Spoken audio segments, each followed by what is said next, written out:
Hi there everyone, I'd like to welcome you to Bush League Outdoors. I'm here with my buddy John, my brother's over here behind the camera. We'd like to talk to you about our personal hunting hole here and the birds in Georgia.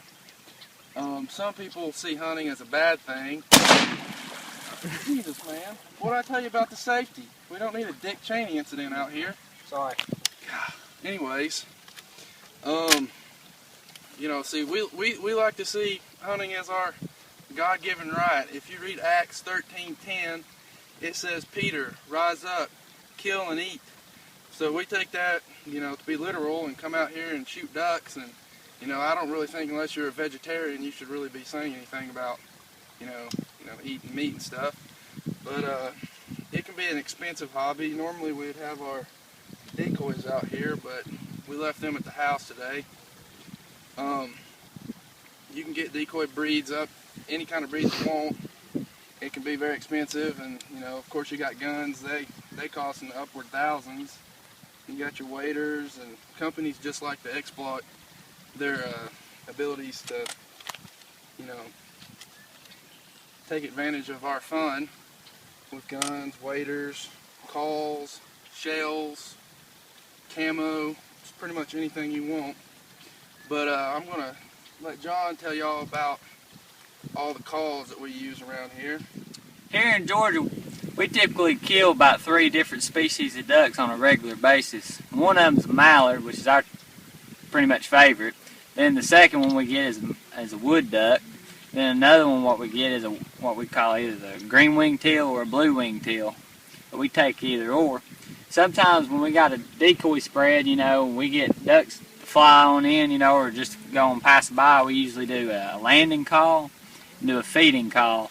And if they're up higher in the, flying higher than usual, then what we do is we do the feeding call, and it draws them in a little closer, which goes a lot like this.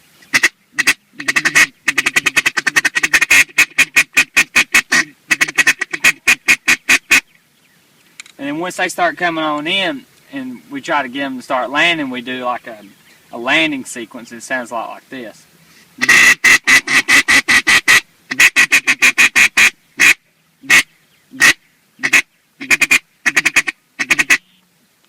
Another typical duck that we get is a wood duck. It's mainly seen in flooded timber or little water holes like this that they like to feed and nest around. We don't normally call them in just because they're a one-minded bird, and usually they just land where they want to, and there's not much duck to convince. But another duck that's the easiest to call in is a teal, which is one of our favorite ducks to shoot as well, just because the way it looks and the way it flies and everything. It's just a good-looking duck, and they have like this 10 sound. They go like 10, 10, 10. When you blow through that call, that's all you say is 10, 10, 10.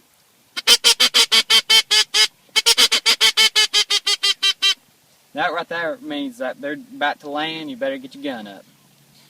As he was saying, the wood duck is the typical duck that we get around here.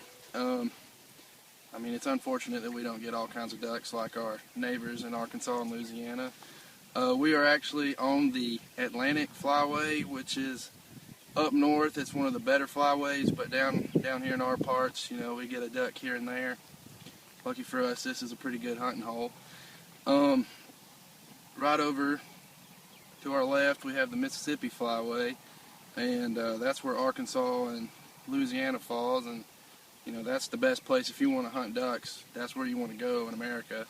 And if any of y'all watch Duck Dynasty, that's right there in Louisiana. As you can see, they get ducks all the time. Then if you go on over to the left again, you got the Central. It's pretty good. It's probably the second best. You got Texas and Oklahoma and Kansas. Those are some pretty hot spots for ducks.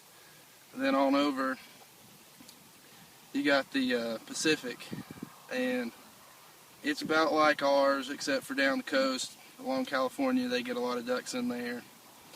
Scientists really aren't sure why the ducks, fly to these certain areas every time. A duck will fly into the same area or within a mile of that area that they flew in every year. So are their babies. Their babies actually will come back to the same place around the area they were born. and scientists aren't sure yet why. They think it's something to do with the stars or the moon and sun. But any good duck hunter knows if you want to hunt ducks, you got to go to Argentina. There you can shoot up to 25 a day. They don't have a season. Unfortunately for here, we can only shoot 6. But yeah, Argentina is the hot spot to go for duck hunting. Typically around here, we like to scout the area first and make sure there's ducks here. And fortunately for us, we were deer hunting one morning and we saw ducks just pouring in here. As you can see, we got this nice dam. Normally it's a beaver dam, but this is an old farm bridge. It makes this nice water hole here. Ducks just pour in there, and then the primary source that makes this a good hunting hole is that we're surrounded by 8 cornfields, and that's bringing in anything from deer, dove, turkey, plenty of ducks, anything you want to shoot. But lucky for us, we don't need to set up blinds around here because we have bushes and stuff like this that we can just hide behind. But a blind is actually something that a hunter is going to construct. He's going to take and build like a place with seats. He's going to put brush over it, and then he's going to pop out of it and cut the ducks when they fly over. Then if you want to build a swamp for a good duck hunting, first you're going to need a good food source. So you're going to need to start putting out piles of corn and stuff and dig it out really well. Basically, where any flooded timber is, you're going to have to go in and cut down those trees so you can get a good shot off. As far as hunting, we like to do basically morning hunting, because in the evening, if you shoot them off the roost when they're coming in to rest early in the season, they're not going to come in the morning to feed. Right now, the ducks are nesting. We actually saw a mom and her little ducklings swimming around the other day. The wood duck around here, it's really kind of cool. They nest in a hollowed out tree. She'll fly in. It can be up to 60 feet to 6 feet up in a tree. The little ducklings jump out and swim around with their moms once they get out of there. But then the mallards, they're just like normal birds and you might have seen a goose nest, and they just nest on the ground with brush and stuff. But now I'm going to let John take over, and he's going to tell you anything and everything you want to know about duck hunting memories.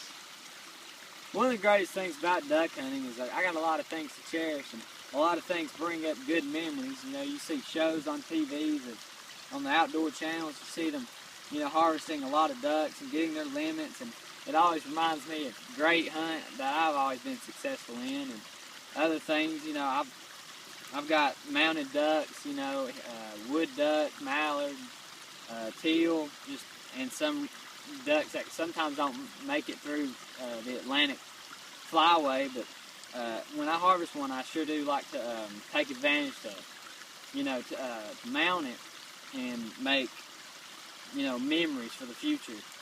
And there's lots of other things, I've got family who's gotten into duck hunting now, and young people who step up to it, and they get better at it. And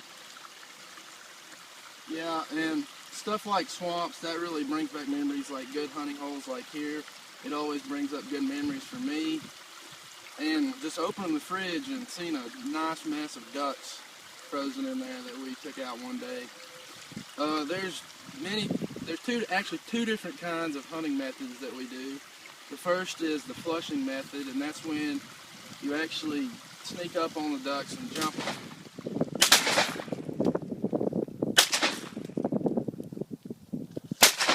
The second method is the set and wait, and that's when you're going to set up in your blind. You're going to call for the ducks, and you're going to wait for them to pour in. When you pour in, you're going to cut them, and that's the typical kind of hunting, but some people like the flush hunting. Here's an example of the set and wait method.